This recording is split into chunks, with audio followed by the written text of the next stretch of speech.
Why are you still waiting for someone to notice you, choose you, believe in you? What will it cost you to keep asking for permission to become who you already know you are? This speech will expose every lie you've told yourself about why you haven't built the life you want. It will show you how every delay, every hesitation, every moment of doubt was not imposed by the world, but created by you. You will learn the exact mindset that built fortunes. You will see how men like Ford, Edison, and Carnegie rose, not because someone discovered them, but because they chose themselves first and obeyed that choice daily. When this is finished, you will no longer ask to be seen. You will act as one who cannot be ignored. You will stop drifting. You will stop hesitating. You will choose yourself and finally mean it. Now listen closely. The rest of your life depends on it. Until you choose yourself, you will spend your entire life begging others to notice you, believe in you, call on you, validate you.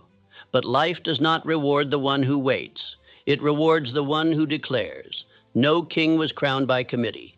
He crowned himself with decision, action, and law. This is what it means to finally choose yourself. You were not sent here to seek approval. You were not born to ask permission. You were not made to drift in the shadows of weaker men's expectations. And yet, that is what you've done. You've waited for someone to pick you. You've hoped the world would eventually see your value. But the world does not see what you will not show, and it does not follow the man who will not command himself. You tell yourself that one day you'll rise, that one day the world will recognize your gifts. But I must speak truth to you now. That day will never come unless you create it. You are the gate. You are the authority. And until you sign your name in fire upon your own soul, your future remains in the hands of others. That is the law. You do not need more time. You do not need more knowledge. You do not need more followers, applause, or encouragement. What you need is to make one final, definite decision. I choose myself now and forever. And from that moment forward, the man who walked in hesitation must die. The reason most men remain poor is not because the opportunity has passed them. It is because they refuse to declare themselves worthy of it. The reason most men remain weak is not because strength is unavailable. It is because they never chose to command it. Do you understand what I'm telling you? The future is not owned by the most talented. It is owned by the most definite, the most committed. The man who moves forward not because the path is clear, but because he refuses to stop. He does not wait for someone to open the door. He builds his own gate and walks through it. That is what it means to choose yourself. Let me ask you now, how many years have you waited? How many seasons have you said, I'll begin when I'm ready? How many times have you asked others to believe in you while you still lived in secret hesitation? That ends now. The greatest prison you'll ever live in is the one where you pretend to be small. The greatest lie you'll ever tell is the one where you say, I'm not ready yet. The man who chooses himself does not ask the world for permission. He declares war on every doubt and backs his words with discipline. This is the speech that begins your freedom. It will not flatter you. It will not soften you. It will not comfort the part of you that wants to stay safe. It will do something better.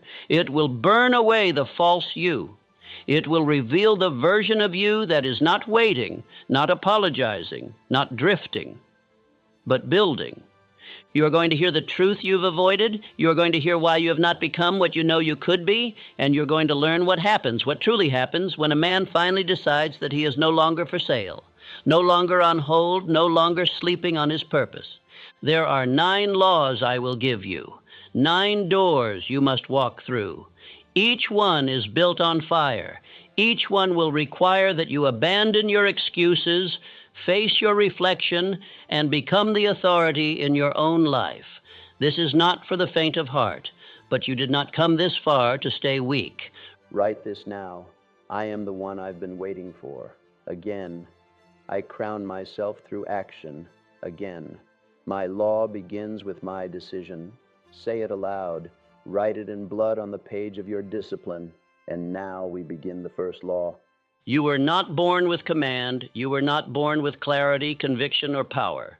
You were born with potential, but potential is nothing until it is demanded. And the demand must come from you. No man is born chosen. No man arrives into this world with a crown. You must choose to wear it, and then build the head to bear its weight. You keep asking, when will someone see me? When will the world take me seriously? But hear me now, the world does not choose builders. It simply responds to them. It bends for those who bend themselves to a decision. It follows the man who commands himself before anyone else ever does. If you wait to be picked, you will rot in obscurity. Because power is self-bestowed, there is a tragic mistake that most men make. They believe that confidence comes from praise, that leadership comes from popularity, and that clarity comes from consensus. But the truth is far more brutal, far more glorious. All power begins when one man decides to believe in himself, without applause, without approval, and without evidence. When Henry Ford began, no one believed in him. He was ridiculed, mocked, and warned that his idea was foolish. A machine carriage with no horse? Madness, they said. But he did not require their belief because he already had his own. That is the first law of builders. I believe in my mind more than I fear the opinions of others. Ford did not need the world to choose him. He chose himself and backed that choice with tireless effort, definite purpose, and a refusal to turn back. While other men delayed until they were ready, he moved with clarity, forged in defiance. That is why he became the builder of an empire, while the doubters became footnotes. Now I ask you, when will you choose yourself? When will you decide that the delay is no longer dignified, that the uncertainty is no longer acceptable, that the waiting is no longer wise, but cowardice dressed as strategy? Because every moment you hesitate is a moment stolen from your own dominion, and dominion is only given to the man who declares it. There is no path until you build it. There is no calling until you answer it. There is no legacy until you declare yourself worthy of one. Most men live as if they are waiting for some external force to grant them authority. But the truth is, you are the authority. And if you don't declare it, no one else will. To choose yourself is not a feeling. It is a contract. It is a written, signed, dated command, a law you create and obey. And if you have not written it, if you have not declared it, if you have not signed your name under your own definite chief aim, then you are still drifting, still waiting, still lying. Go now and write it. Write your aim, write your law, then beneath that law, sign your name. Not in ink, but in promise, in identity, in fire. Your signature means this: I choose this path even if no one else does. I walk it alone if I must.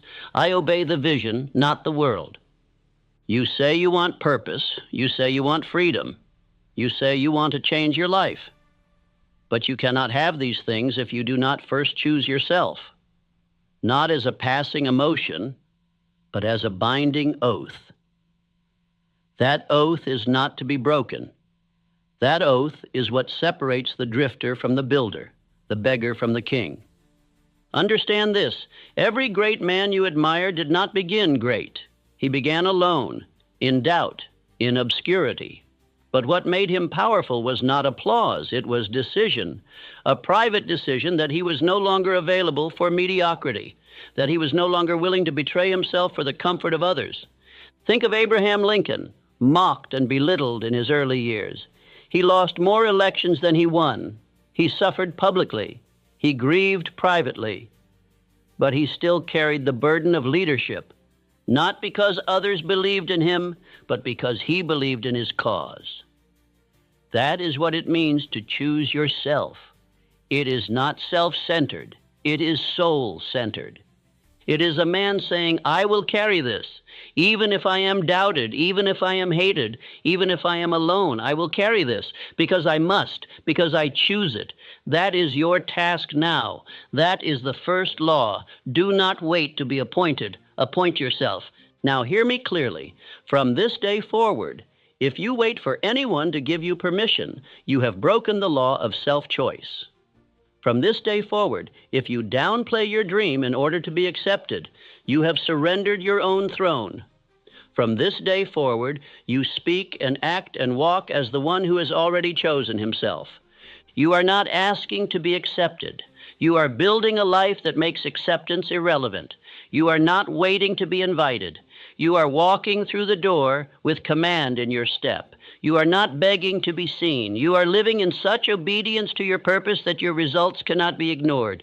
Repeat after me. I no longer wait to be picked. I stand where others hesitate. I write my aim. I sign my name. I begin now. And again, until it enters your bones. I no longer wait to be picked. I stand where others hesitate. I write my aim.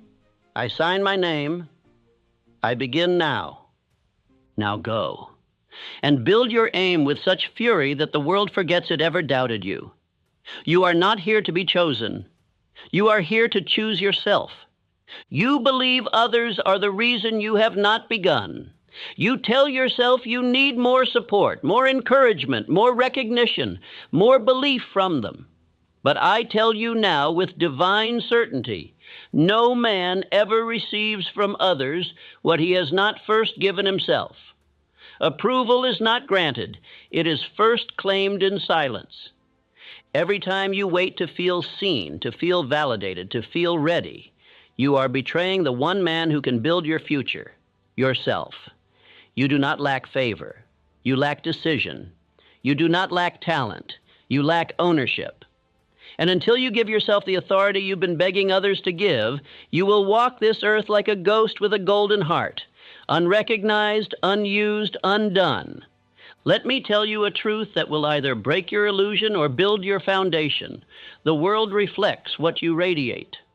And if you radiate doubt, uncertainty, hesitation, then even your highest potential will be overlooked because you taught others that you are unsure.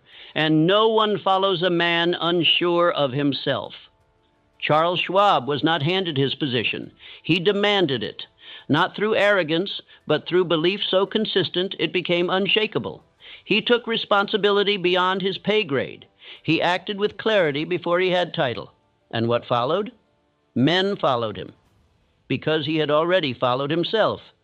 You are not invisible because others refuse to see you. You are invisible because you refuse to embody your own standard. You do not rise by being accepted. You rise by being relentlessly obedient to your vision until the results force the world to take notice. Do you see now? Every ounce of attention you crave from others must first be converted into devotion to your own aim. Stop checking for praise. Check your output. Stop waiting for feedback. Measure your execution. Your work is your proof, and no man with proof needs permission. You say you feel rejected, but I ask you, have you accepted yourself yet? Have you stood in front of the mirror, not with shame, not with waiting, but with declaration, and said, I am the man who builds. I am the man who commands. I am the one I've been waiting for. If not, then you are the first one to reject you, and no amount of applause will heal that. It must be reversed by decision, internal, unwavering, daily. You cannot keep asking the world to confirm a belief you refuse to live. This is the law. Identity is not a gift. It is a construct, and it is constructed by repetition. If you do not speak your aim aloud, write your aim daily, execute your aim hourly, then your identity will drift into the hands of the world. And the world will shape you, not into a builder, but a bystander. Let us speak now of your rituals. Do you rise early? Do you recite your aim? Do you move with order? Or do you drift, react, hope, and wait? Because if you do not treat your aim like law, it will never manifest. Your rituals are either building your self-belief or betraying it. Others cannot do this for you. Their encouragement is not fuel. It is a distraction. You do not need more cheerleaders. You need more repetition. Repetition of discipline. Repetition of clarity. repetition of action. That is how the subconscious mind is reprogrammed, from fear to belief, from doubt to dominion. Say this aloud now. My work is my proof. I give myself the approval I once begged for. Again. My work is my proof. I give myself the approval I once begged for. Because that is the true test of self-choice. When no one claps, do you still execute? When no one sees, do you still prepare? When no one believes, do you still act? If the answer is no, then you are still dependent. And dependence is not the soil of transformation. You must learn to walk alone, to build alone, to speak to yourself with power in the absence of applause. That is the training ground of every master. Do you think Edison waited for applause before he lit the world? Do you think Lincoln waited to be encouraged before he rose again after every loss? They trained their minds in solitude. You must do the same. You do not speak to impress others. You speak to program yourself. Speak your aim aloud, daily, even if it feels foolish. Because each repetition builds the man. Each repetition kills the hesitation. Each repetition hardens the voice that once trembled. There will be days when the world ignores you. Let it. There will be hours when even your friends doubt you. Let them. Because what matters is not their view of you, but your view of yourself. And the only way to strengthen that view is through rituals so unbreakable it becomes identity. Write your aim. Say it aloud. Move as if it were law. Then the world will bend to the pattern you command. This is your moment. This is your shift. You no longer live for likes. You live for law. You no longer chase applause. You chase structure. You no longer ask for affirmation. You become affirmation. Now repeat with me. I move as the proof. I no longer ask. I demonstrate. My standard makes me seen. Again. I move as the proof. I no longer ask. I demonstrate. My standard makes me seen. You are not here to be noticed. You are here to be undeniable. And that does not come from the crowd. It comes from you. You say you've chosen yourself. You say you've decided. You say, I'm ready now. But I do not ask for words. I ask for evidence, because many men declare themselves in emotion, but abandon themselves in practice. And that is not self-choice. That is self-betrayal dressed in passion. If you still obey laziness, if you still submit to distraction, if you still choose comfort over clarity, then your self-choice was not a decision. It was a fantasy. True decision is never declared merely in speech. It is demonstrated in obedience. And obedience is the test of every man who has claimed his own throne. Do you rise when you said you would? Do you speak your aim aloud before sunrise? Do you complete what you start, no matter how you feel? If you do not, then you are not yet a builder. You are still a beggar, wearing the crown of a king he has not earned. Thomas Edison did not choose himself in a moment of excitement. He chose himself and proved it 10,000 times in failure, 10,000 experiments, 10,000 trials, 10,000 demonstrations that his oath was real. That is what proves self-choice, unbreakable persistence in the dark. You must understand. Your actions are your signature. Your rituals are your identity. You can declare yourself in a journal, but your calendar will testify against you. Your habits will speak louder than your voice. Your behavior will expose the truth. This is why most men never transform. They confuse inspiration with transformation. They confuse affirmation with law. They confuse I feel ready with I am proven by discipline. But true builders know, I do not act when I feel like it. I act because I said I would. Discipline is the fire that forges the chosen man. Without it, your declaration is hollow. Without it, your identity is weak. Without it, your self-belief is a house with no foundation. And no matter how confident you sound, the storms of life will break you if you are not disciplined. Build your rhythm. Declare your law, then obey it without delay. Rise before dawn. Speak your aim aloud. Review your plan. Execute without mood. Track your habits like a soldier. Correct with speed. Build through repetition. Repeat that rhythm until you become the man you decided to be. Do not wait to feel powerful. Act with power. Do not wait to feel ready. Act with readiness. Do not wait to feel certain. Act in certainty. Because every time you act in obedience to your aim, you become your aim. There is no substitute for discipline. It is the only proof of belief. If you say you believe in your dream, but your behavior is loose, your time is wasted, your rituals are weak, then you are lying to yourself, and the subconscious mind does not respond to lies. It responds to law. This is why so few ever rise. They hear the principles, they admire the stories, but they do not commit to the daily fire, and without that fire, no man ever becomes who he claims to be. Edison knew this. Carnegie lived this. Ford demanded this, and you must do the same. Let me give you a law. Whatever you repeat with discipline becomes identity. Whatever you delay becomes decay. Whatever you excuse becomes law in your life. And whatever you execute daily becomes your new destiny. You must now remove the softness from your structure. Set your wake time. Set your action hours. Set your targets. Review your plan. Speak your creed. And execute it even when tired, especially when tired, because it is obedience and exhaustion that proves whether you are chosen or pretending. Stop waiting for alignment. Align yourself. Stop waiting for motivation. Move without it. Stop waiting for momentum. Create it. That is what separates the man who has truly chosen himself from the one who merely felt inspired. Say this aloud now. My actions confirm my decision. I follow my own law with military will. Again, my actions confirm my decision. I follow my own law with military will. Let the world be ruled by men of emotion. Let the crowds drift in cycles. Let the dreamers wait for mood. But you are no longer one of them. You have chosen yourself.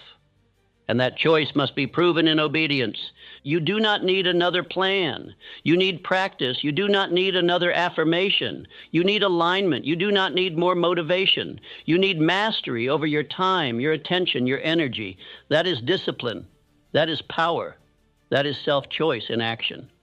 Now look at your life. Look at your rituals. Look at your calendar. Where is the proof? Where is the structure? Where is the fire? If you cannot see it, build it. And if you can see it, double it. Because every man who masters discipline becomes unstoppable. You will not become the man you admire by dreaming. You will become him by drilling your decisions into daily law. Wake up with intention. Speak your aim like it is sacred. Move like a soldier of destiny. Correct your weaknesses. Remove softness. Build in the dark. That is what the greats did. That is what you must do. Edison, Ford, Carnegie, Hill, they did not become who they were through emotion. They became who they were through repetition of disciplined action, forged in solitude, proven in silence. Now say it once more. My actions confirm my decision. I follow my own law with military will. Discipline is my identity. Obedience is my power. This is your fire. Let it burn. The moment you declare that you are the builder of your life, the king of your direction, the master of your fate, you forfeit the right to blame any man, any woman, any condition, or any moment for what you do not yet possess. The chosen man does not blame. He builds. Blame is the shield of the uncommitted. It is the voice of the drifter. It is the vocabulary of those who never chose with force. For as long as you blame, you are admitting that someone else holds power over you, and the man who gives away power in thought will never possess it in life. Let me make this clear. Until you eliminate all external blame, you have not truly chosen yourself. You are still acting. You are still performing the part of a master. While secretly keeping a door open to excuse, you cannot serve two masters, and blame is the idol of the weak. A man cannot say, I am the commander of my world, and then say, but my results are because of him or her or them. That is spiritual contradiction. That is lawlessness in the soul. And wherever contradiction exists, confusion follows, and power disappears. Abraham Lincoln understood this. He was mocked, doubted, defeated, and despised. But he never pointed the finger outward. He accepted the full burden of the Union as his own, because he had chosen the identity of leader, and he knew that a leader blames no one. When you crown yourself, you sign a contract. That contract reads, from this moment forward, I am the cause of my life.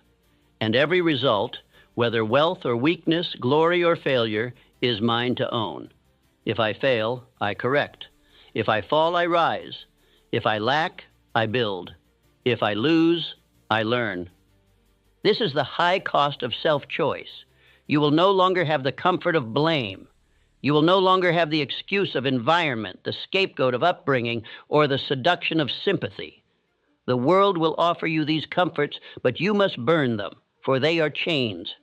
And if you find yourself clinging to them, blaming your family, your past, your body, your boss, your society, then you have not yet chosen yourself. You have only said you have. And the subconscious mind does not respond to lies. It only obeys truth sealed by action. So I ask you, who are you still blaming? Who do you secretly believe owes you something? What name comes to mind when your goals are delayed? Write it down, face it, and then speak aloud. I am responsible. I remove all blame. Because the man who keeps blame alive, even secretly, builds a future on sand. And when the pressure comes, when the hour of challenge arrives, he will collapse, because the structure of his identity was never forged in full authority. It was still dependent on the faults of others.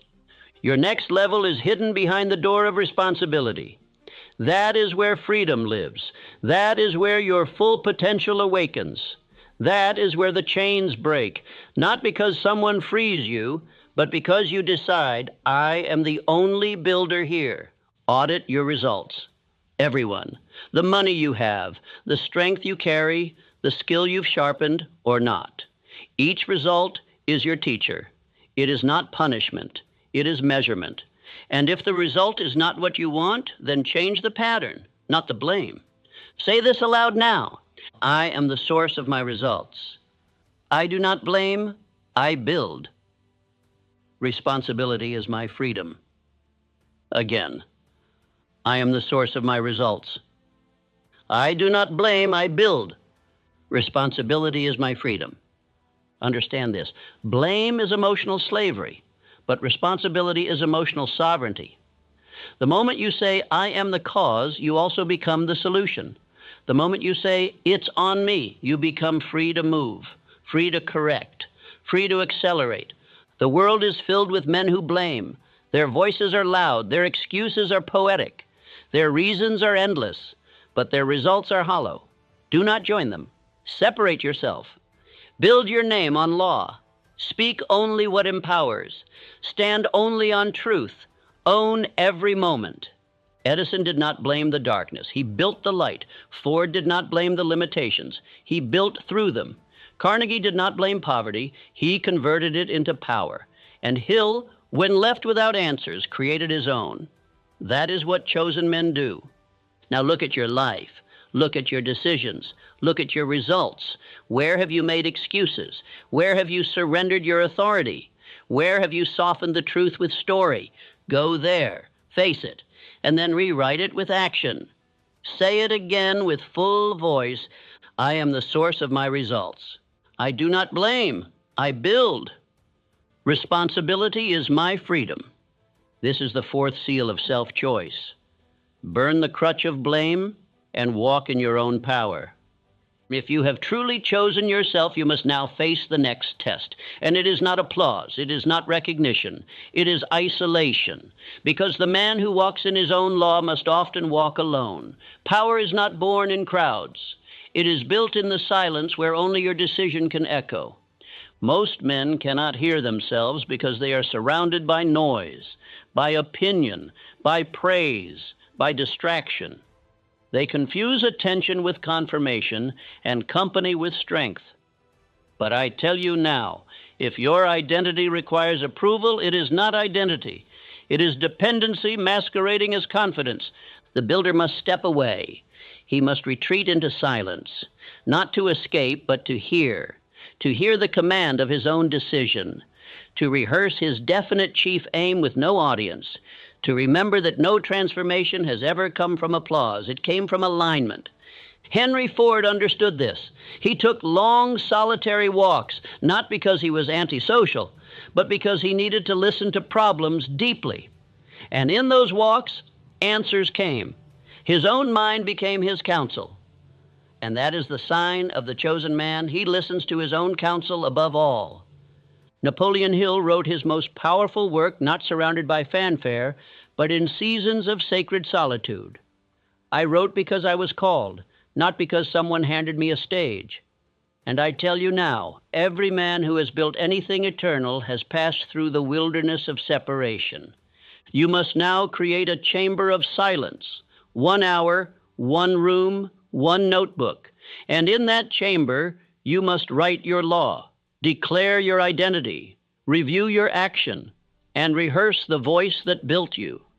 This is where your self-choice becomes sealed, not by others, but by repetition in private.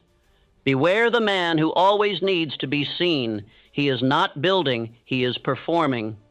And performance without solitude breeds hollowness. But the man who vanishes to forge himself returns with presence. He does not need to announce who he is, he radiates it. Solitude is not punishment, it is power, it is preparation. It is the sacred ground where your old self dies and your new self is born, not once, but daily. Because every morning you enter that room, you must make the choice again. I follow no voice but my own. Let me give you a command.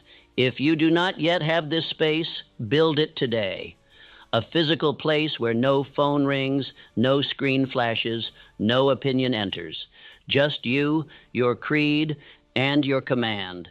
In that room, you will remember who you are. In that room, you will become. Say this now. I do not fear solitude, I use it. In silence, I find command. Again, I do not fear solitude, I use it. In silence, I find command. You must now also study how you respond to isolation. Do you panic when you are alone? Do you rush back to distraction? Do you crave the noise? If so, you have not yet built the inner world strong enough to lead.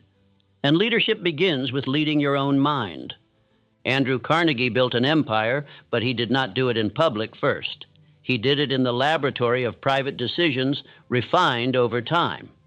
Public greatness is born from private ritual. The chosen man lives this. He does not ask for eyes. He seeks only alignment with his aim. And when you have built this inner fortress, you will no longer need reminders. You will no longer need rescue. You will no longer panic in the quiet, because the quiet will be your forge. And every time you sit in that chamber, you will return more solid, more certain, more sovereign. Say it again. I do not fear solitude. I use it. In silence, I find command. Do not seek visibility, seek clarity. Do not crave company, crave conviction. Do not chase noise, embrace necessity. Let the world think you vanished. While they drift, you build. This is how every true master is born. And you, if you continue, if you remain faithful to the choice you made, you will reemerge as one no man can shake.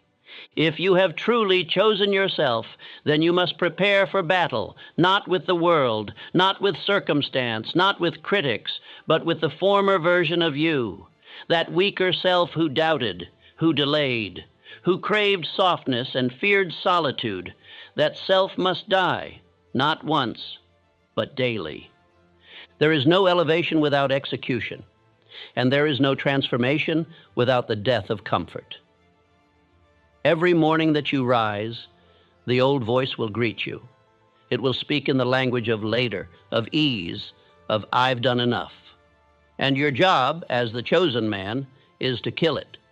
You cannot become new by keeping the old self alive. You cannot ascend while feeding yesterday's habits. You cannot win by repeating the behavior of the man who failed. And the greatest betrayal is this: to proclaim you've changed while still making decisions like the man you were. Andrew Carnegie understood this law. He demanded of his men a standard so fierce that weakness was removed by discipline. He refused to let the old version of them survive. He knew the truth. You do not evolve by inspiration. You evolve by obliteration of all that no longer serves. You are not free because you declared it once. You are free because you defend your new identity with violence, with decision, with sacrifice, with audit, with structure. The man who chooses himself but refuses to kill his lower nature is a liar to himself. And the subconscious mind sees through the lie. Your weaker self will disguise itself as your protector. It will whisper of balance, of comfort, of you've earned it. But that is the enemy speaking. And the man who listens will fall back into the shadows of indecision, mediocrity, and regret. You must now practice daily execution of this law. At the end of each day, sit with paper in hand and ask, where did I obey the old me today?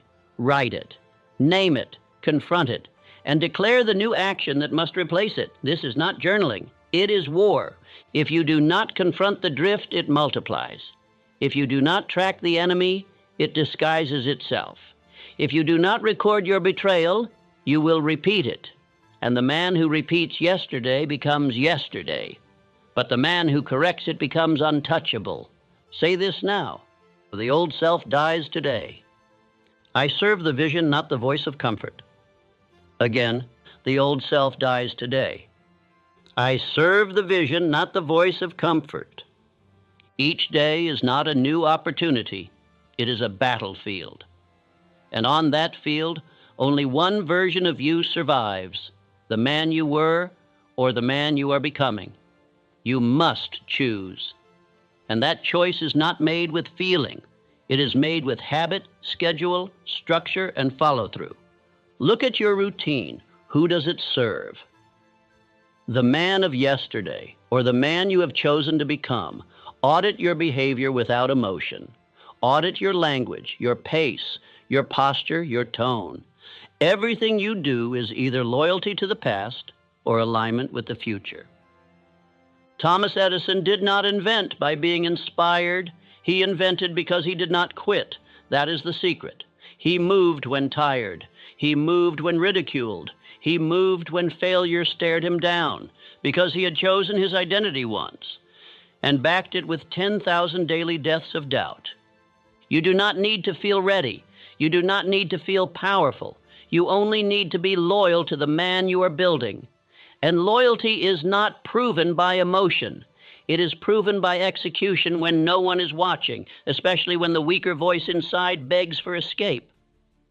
Say it again. The old self dies today. I serve the vision, not the voice of comfort. If you want freedom, build repetition. If you want transformation, build ritual. If you want mastery, track obedience. And if you want to be chosen, choose yourself again tomorrow morning while the world sleeps and the old self whispers. Only one of you walks into the future. Choose wisely, choose daily, choose with warlike honor. When you truly choose yourself, you change. Not just internally, not just in ambition, but in presence, in how you walk into a room, in how you speak, in how you decide. Because the man who has made a definite choice no longer walks as a question. He walks as an answer. Most men speak to impress. They decorate their speech with exaggeration, hesitation, performance, but the man who has chosen himself no longer seeks reaction. He speaks to declare. He speaks to order reality. He speaks as a builder giving blueprints, not as a beggar asking for permission. Your presence is no longer casual. It is no longer unsure. It is no longer floating in mood or seeking approval in posture. It is grounded. It is measured. It is deliberate. Because the man who leads himself must walk with law in his bones and decision in his step. John D. Rockefeller was not loud. He was not theatrical. He was certain. His movements were precise. His speech was exact.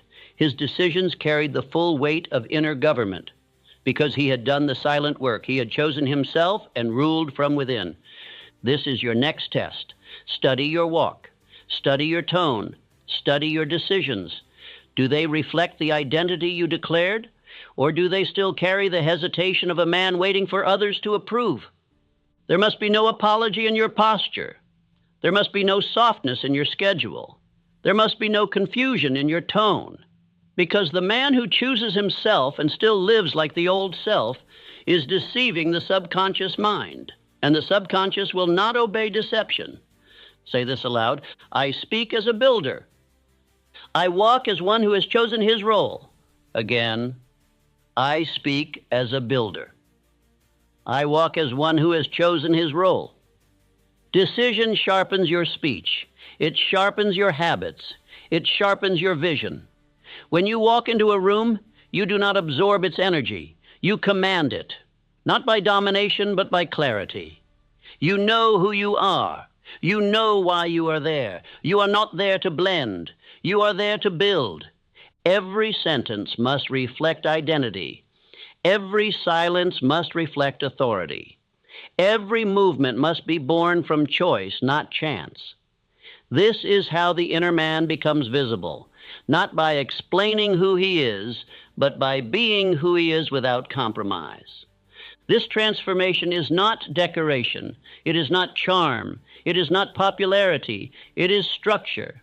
And structure does not need to speak loudly. It only needs to stand unmoved. The man who does not waver becomes a reference point. Others align to him not because he demands it, but because he embodies it. Let us make this practical. Remove hesitation from your voice. Speak directly. Speak clearly. Remove apology from your face. Carry responsibility in your chest. Speak your definite chief aim aloud each morning. Then walk in agreement with it. Let your body obey your belief. In decision, your decisions must reflect finality. Do not drag your feet. Do not weigh the same options 100 times. If it aligns with your chief aim, say yes. If it does not, say no. Move with clean lines. The man who lingers is still negotiating with the old self. Carnegie made decisions that shifted empires, but he made them from a fixed position. He had already chosen who he was. That is the root. If you do not know who you are, every decision becomes emotional. But when identity is fixed, decision becomes mechanical. Repeat this command.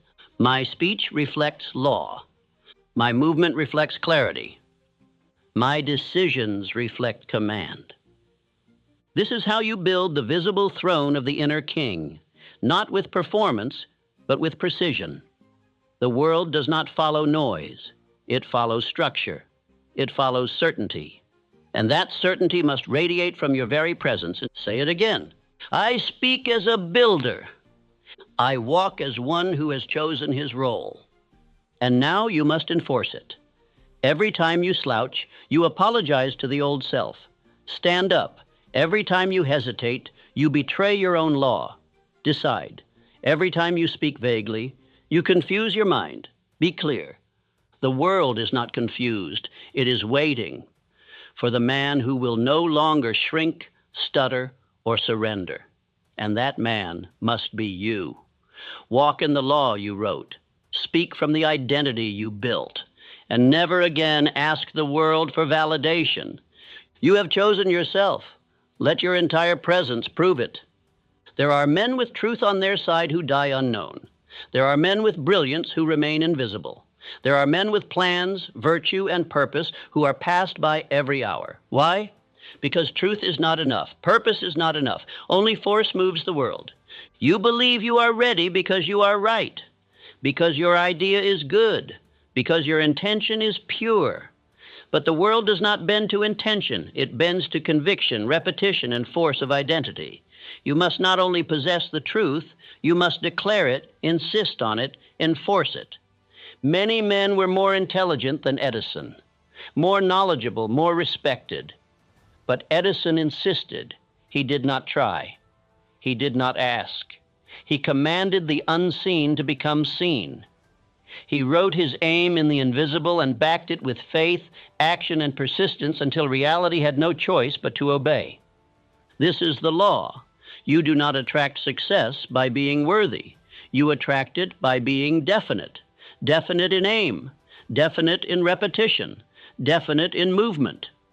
The man who moves with uncertainty, even with noble cause, is ignored by the universe. You say you are ready, but have you declared your chief aim out loud 10 times per day?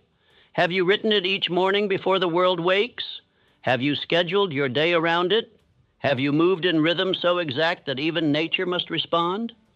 Say this aloud. I bend reality through rhythm. I do not wait for permission. I move as law. Again, I bend reality through rhythm. I do not wait for permission. I move as law. You must now build rhythm. A man without rhythm is forgettable. A man with rhythm becomes immovable. Begin with your definite chief aim. Choose one, not 10, not someday. One aim, one demand, one identity.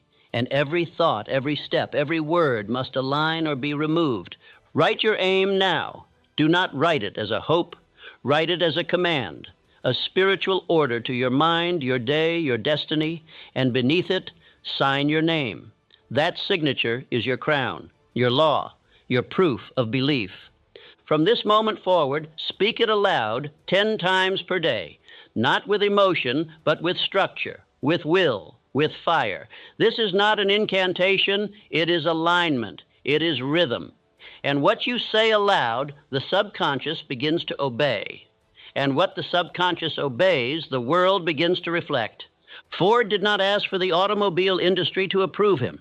He acted as if it already belonged to him. And that belief, that posture, that certainty, bent the impossible into form.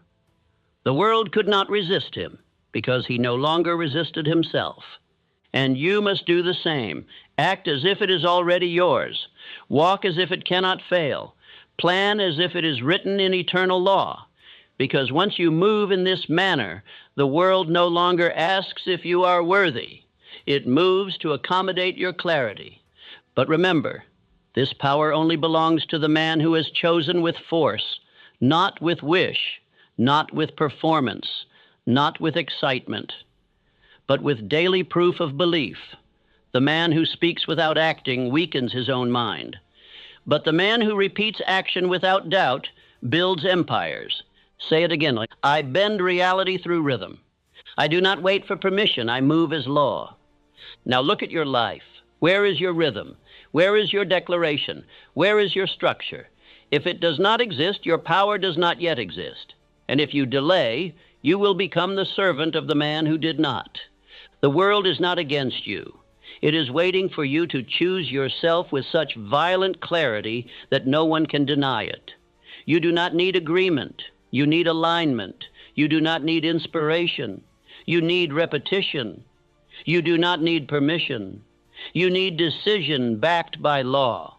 If you do not live this, you will forever be a man with potential. And potential is the prison of the man who never moved with power. But if you do live this, the world cannot help but move in your favor. Repeat with me now. I do not drift, I declare. My identity is law. The world reflects my inner rhythm. Do not hope that this truth sets you free. Move in it. Build with it. Declare it until the mirror reflects it, until your results obey it, until your destiny salutes it. You are no longer a man in waiting. You are a man in command. When a man finally chooses himself, fully, irrevocably, without apology, he becomes something few ever see, a force that no longer depends on the world for motion. He moves by inner law. He moves by structure, not sentiment. And once a man moves by law, he cannot be stopped. The average man still begs for energy. He needs motivation, praise, validation, reassurance. But the man who has chosen himself no longer feeds on emotion. He is powered by decision. He is fueled by purpose. And where most need a crowd to act, he acts alone and never pauses. This is the identity you must now wear. Not the one who waits for a good day, not the one who depends on others, but the man who is already decided, already declared, already in motion. You have written the law, now obey it. You have signed the oath, now live it. When I interviewed hundreds of the most powerful men of industry, Carnegie, Ford, Schwab, Edison, Rockefeller, I found this in everyone. They did not wait to be named great. They chose themselves and backed it with lifelong obedience to their vision. They became who they were because they crowned themselves. This, my friend, is not ego. It is law. It is the order of greatness. The world will not choose you first. It will ignore you, laugh at you, test you. But once you stop asking for recognition and start living as the man already crowned, the world must adapt. Say this aloud. I no longer ask. I declare. I am the chosen one because I chose. The man who built me was me. You no longer need applause. You no longer require support. You no longer look outward for confirmation. The man who moves by oath creates his own certainty, and the world respects the man who no longer needs it. You must now become your own fuel. If your aim was taken from you, would you rebuild it? If your audience walked away, would you continue? If no one believed in you, would you still wake up early, work in silence, and act with precision? If the answer is yes, then you are ready. Ready to take the next 90 days and become the man you once doubted. Ready to replace emotional highs with ritual. Ready to build without being seen. Ready to burn every excuse, every delay, every weakness that used to rule your life. Here is your command. Speak your definite chief aim aloud every morning and every night. Write your aim in a notebook 10 times per day. Build a ritual so disciplined it becomes a new identity. Track your results. Audit your habits. Speak the truth aloud. Kill the old self. Build the new one with repetition, silence, and law. Your belief does not rise by magic. It rises by evidence. And when your days are full of action, when your mornings are anchored in decision, when your weeks are measured by completion, not emotion, you will become the man you once only imagined. Say this aloud. I do not hope, I build. I am the one who writes the future. My results come from law, not luck. Burn this into your identity. No one is coming to choose you, because you were always meant to choose yourself. That is your divine responsibility. That is your entrance into dominion. That is the highest act of faith, to declare your value before the world confirms it. And from this day forward, there is no turning back. The throne is already yours. The only question now is whether your daily behavior proves it. Your vision is the blueprint. Your action is the hammer. And your belief is the fire that never dies. Do not just listen to these words. Live them. Let them become structure.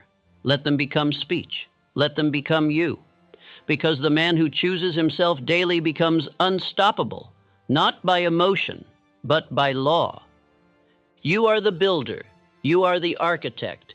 You are the source. No more asking, no more waiting, no more hoping. Only law, only command, only you. Now go become the proof.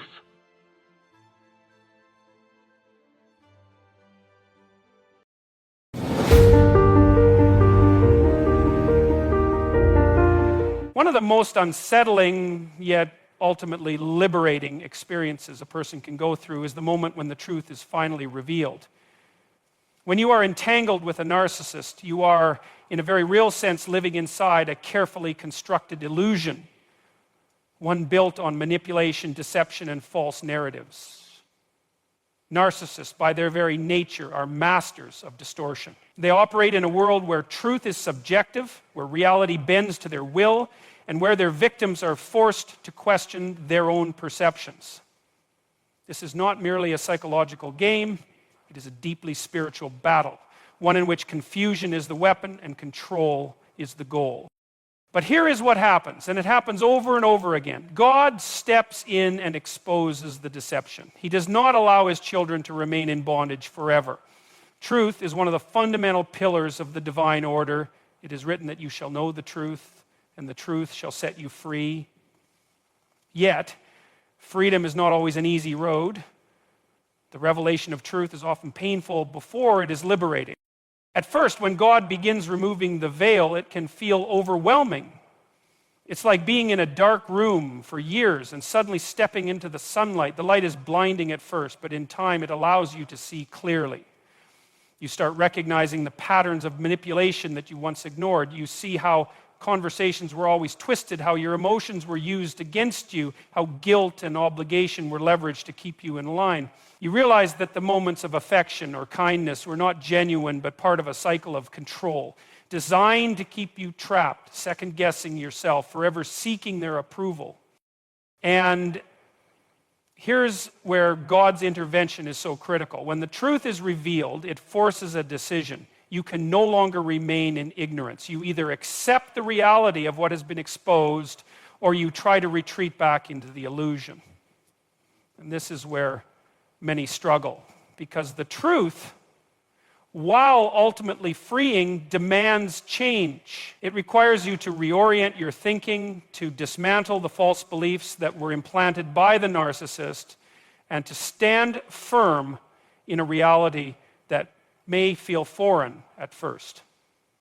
But God is not just revealing the truth to hurt you, He is doing it to heal you. He is showing you what was always there, what He saw all along, but what you were unable or unwilling to acknowledge. And why is this necessary? Because without truth, there is no real freedom. Without truth, you remain entangled in the lies, bound to a toxic cycle that prevents growth, healing, and purpose. Yet this process is rarely immediate. When God exposes the truth, it often happens in layers. First, you see the narcissist for who they really are, not the version they presented, but the person behind the mask. Then, as time passes, you begin to see how their influence affected you, how your self-worth was diminished, how your ability to trust was eroded. And then, as you continue to grow, God shows you something even deeper. He shows you why He allowed this experience in the first place. Because here's the reality: God does not waste pain. He does not allow suffering without purpose. If you were deceived, if you were manipulated, if you were broken down by the lies of a narcissist, God is going to use that experience to build you back up stronger, wiser, and with a clarity you never had before. The truth, once revealed, is not just something you know, it becomes the foundation upon which you rebuild your life, your faith, and your purpose. And in the end, what the narcissist feared most has happened. You now see clearly. Their power was never in who they were, but in what they made you believe. And now, with the truth exposed, that power is gone. When you finally break away from a narcissist, when God intervenes and removes you from their grasp, you might believe the battle is over. You might think that because the truth has been exposed, because you've seen the manipulation for what it was, that the narcissist will simply disappear from your life, that they will accept defeat and move on. But that is not how this works. Narcissists do not let go easily, because for them, relationships are not built on love, mutual respect, or genuine connection. They are built on power, control, and possession. And so what happens? The cycle repeats. This is one of the most insidious aspects of narcissistic abuse, the hoovering phase. It is named after the vacuum cleaner for a reason. The narcissist will attempt to suck you back in. They will use any tactic necessary to reassert control over you. They will play the victim. They will promise change. They will use guilt, nostalgia, or even religion to convince you that walking away was a mistake. At first, you might not even recognize what's happening. They might appear remorseful, saying all the things you wish they had said before. They might play on your empathy, reminding you of all the good times, telling you that they can't live without you, that they've seen the error of their ways. And this is where many people fall back into the trap, because you want to believe them. You want to believe that maybe they finally understand. Maybe they really do regret how they treated you. And that's the hook. But here's the truth. It's never about love, it's about control. The moment they sense that they are losing their grip on you, that's when the manipulation intensifies. If the apologies and promises don't work, they will shift tactics. They might lash out, spread lies about you, turn others against you. If they can't control you directly, they will try to control the way others see you. This is a spiritual battle as much as it is a psychological one. You have to understand, narcissists don't see relationships as partnerships. They see them as games of dominance. The moment you break free, they're not thinking about their own flaws, their own responsibility in what happened. They are thinking about how to regain their sense of superiority. And if you let them back in, if you believe the lies again, the cycle will reset. At first, they will act as though they have changed. They will be kind, loving, generous. But it's all an illusion. Once they feel secure in their control again, once they believe you have fully returned to their grasp, the mask will slip. The same manipulations, gaslighting, emotional abuse, it all returns. And this time it might be worse, because now they know what it takes to break you down. Now they know how far they can push you before you leave. And so the cycle repeats over and over again. But here's where God's intervention is critical, because God does not just separate you once. He continues to put up roadblocks to keep you from returning to bondage. He gives you signs. He removes opportunities for the narcissist to regain access. He stirs an unrest in your spirit when you start second-guessing your decision to leave. But you have to listen, because the narcissist will try. They will try every tactic, every manipulation, every emotional pull to drag you back in. But if you stay firm, if you hold on to the truth that God has already revealed, they will eventually lose their grip. And that is what terrifies them the most. When you separate from a narcissist, when God pulls you away from that toxic relationship, you would think that freedom would feel like exactly that. Liberation, relief, an overwhelming sense of peace. And eventually it does. But first, before the healing truly begins, something far more unsettling happens. You feel lost, disoriented, even broken. This is where many people struggle, because they assume that once they've removed themselves from the abuse, everything should suddenly fall into place. But that's not how the mind or the soul works. What people fail to realize is that breaking free from a narcissist is not just an external separation. It's an internal battle, a complete reorientation of how you see yourself, how you understand relationships, and even how you relate to God. And so you experience withdrawal, a deep emotional and even spiritual withdrawal that feels like profound loss. This isn't just metaphorical. Psychologically, narcissistic relationships function much like an addiction. The highs and lows, the intermittent reinforcement, the moments of extreme validation followed by devastating rejection. This creates a cycle in your brain, a dependency on the narcissist's approval. Even when that approval was never real, you learned to crave their validation, even as they destroyed you. And now, in their absence, you feel the void. At first, it's confusing. You might feel guilt, questioning whether you made the right choice. You might begin to romanticize the relationship, remembering only the rare moments of kindness while downplaying the abuse. This is the enemy at work, because what you are experiencing isn't true loss. It's the unraveling of an illusion. You are not mourning the person. You are mourning the version of them that never really existed. But the pain is real. And this is where many people fall back into the trap, returning to the narcissist just to escape the discomfort. They mistake withdrawal for a sign that they need to go back. But the reality is that this pain, this disorientation, it's a sign that healing is happening. God is rewiring your mind, detoxing your soul from the deception that held you captive. Spiritually, it goes even deeper. Narcissistic abuse is not just emotional manipulation, it is a spiritual attack. The enemy uses narcissists to break people down, to distort their self-worth, to make them question their identity in Christ. When you separate from them, it is not just a physical parting, it is the breaking of a spiritual stronghold. And strongholds do not break easily. This is why the withdrawal is so intense, because it is not just a psychological addiction being severed. It is a battle in the unseen realm, and that battle, in its early stages, feels like loss. But here is where many people misunderstand what is happening. You are not losing yourself. You are reclaiming yourself. The discomfort, the loneliness, the uncertainty, these are not signs that you made the wrong decision. These are signs that you are beginning the process of becoming whole again. Yet there is a crucial moment in this process where you must make a choice. In the absence of the narcissist's voice, what voice will you listen to? Because this is where the enemy will try to drag you back, whispering lies, instilling fear, making you question your worth. But this is also where God speaks. This is where he steps in, where he replaces the false narrative of the narcissist with the truth of who you really are.